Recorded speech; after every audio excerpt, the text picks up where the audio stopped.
Algebra 2, 9b, summative review. Prepping for that test. Okay, we'll try to do the odds together here. Solve the equation 2 cosine squared equals 1, and we're on the closed interval 0 to 2 pi. So we're going to subtract or divide by 2.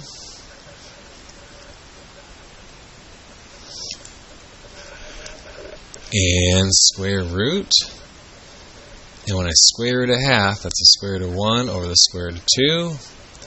That's plus minus 1 over radical 2. Can't stop with the radical on the bottom. And we have plus minus radical 2 over 2. We're talking cosine.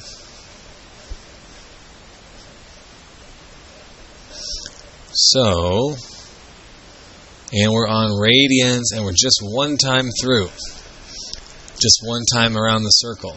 So we're not doing that plus pi n or plus pi k. We're just listing them out. So we should have all the pi over 4s. 1 pi over 4. 3 pi over 4. 5 pi over 4. And 7 pi over 4.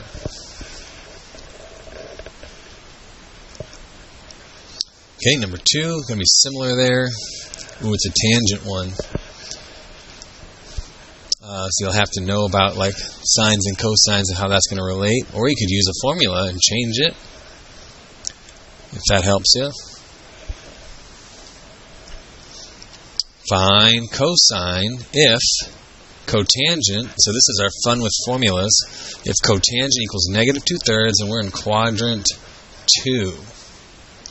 So that would mean that cosine is negative and sine is positive. Okay, let's try to think it out. Cotangent to cosine. Cotangent to cosine. Well, we could go cotangent to cosecant squared. Cosecant squared could flip to sine squared. And then sine squared would give us cosine squared. Or, we have cotangent squared, we could flip cotangent to tangent. Tangent squared, and use this formula to get secant squared, and then flip secant to get us to cosine. So I'd rather flip twice and only do one formula, so let's do that.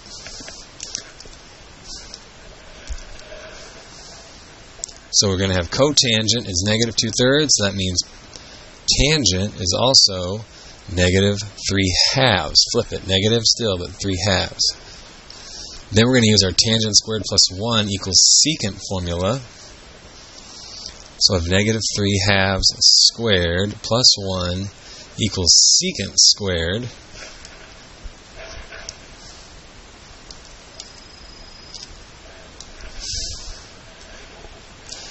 Okay, we're going to square them. We'll have positive 9/4. I'm thinking ahead. I'm going to use my brain. And I'm going to change that 1 to be a 4 divided by 4. So we have a common denominator. That's 13/4 equals secant squared. Go to square root. And we'll have plus minus the square root of 13 over square root of 4 would be 2. And that's secant. Okay, plus minus. Secant's related to cosine. Cosine should be negative, so we're just going to go with minus.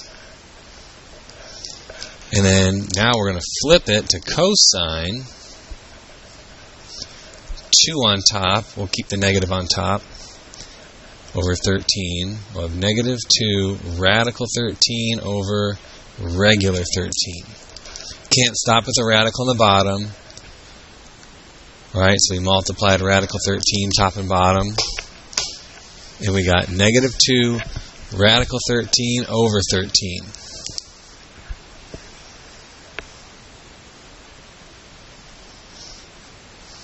Negative 2 radical 13 over 13.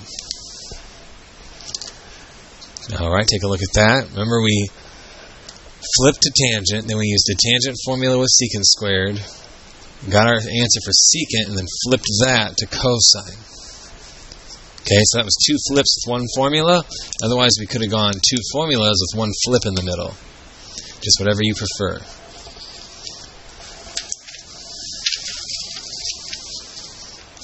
Okay, number 4 should match up with that one pretty good. Let's see, 5.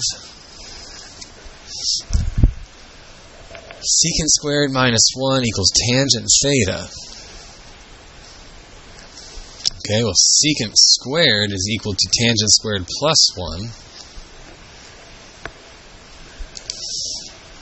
Alright, so secant squared is equal to tangent squared plus 1 minus 1 equals tan.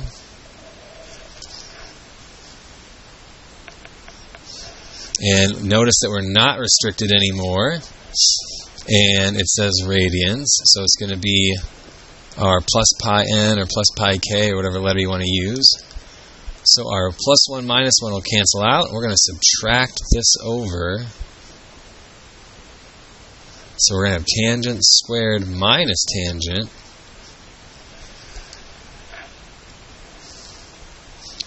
equals 0. Okay, they both have a tangent. So take tangent out in front and have tangent minus 1. When does tangent equal, well, when does this equal 0? When tangent equals 0 and when tangent equals 1. Okay, so let's think about this, because tangent's a weird one, because it's sine over cosine. So let's think about when would tangent equal 0. Tangent would equal 0 when sine is 0. Okay, so then we'd have 0 divided by 1, that's 0, and 0 divided by negative 1, that's also 0. When would tangent equal 1? When sine and cosine are the exact same thing. Sine divided by cosine equals 1. So that's going to be at positive radical 2 over 2, comma positive radical 2 over 2, and negative radical 2 over 2 over negative radical 2 over 2. If we did these two, that would be positive sine divided by negative cosine, and we'd have a negative 1. And this would be a negative sine divided by a positive cosine, also equaling a negative 1. So we got 0 pi and 1 pi, and then we have pi over 4 and 5 pi over 4. So both of those are straight across, and we can do the plus pi n instead of listing both of them. We got 0 pi plus pi times n, and we have pi over 4 plus pi times n. So we're not restricted to just one time around. We can keep going forever. So that's what this plus pi is. Plus pi moves me to here. Another pi moves me back to here, and then to here, and to here, and to here. And we can just keep spinning around infinitely. Okay, let's keep it moving. Another one with solving over a closed interval, 0 to 2 pi. Cosine squared plus sine squared. Alright, so I'm seeing the sine squared and the sine. We've kind of figured out that whatever the regular one is, not squared, is kind of the one that's going to control it, because we don't have a formula to change that one. We do have formulas to change the squared ones. So that's kind of telling me, let's keep it sine. So I could use this formula to change cosine squared into sine. Or cosine squared plus sine squared equals 1. It's right there in front of me. Cosine squared plus sine squared equals 1 plus 2 sine equals 0. Subtract the 1 over. 2 times sine equals negative 1. Divide by 2. Sine equals negative 1/2. So we're on the closed interval. So we're thinking about our unit circle. Sine is up and down. So we're barely down, barely down, barely down. Okay, that's going to be 7 pi over 6 and 11 pi over 6.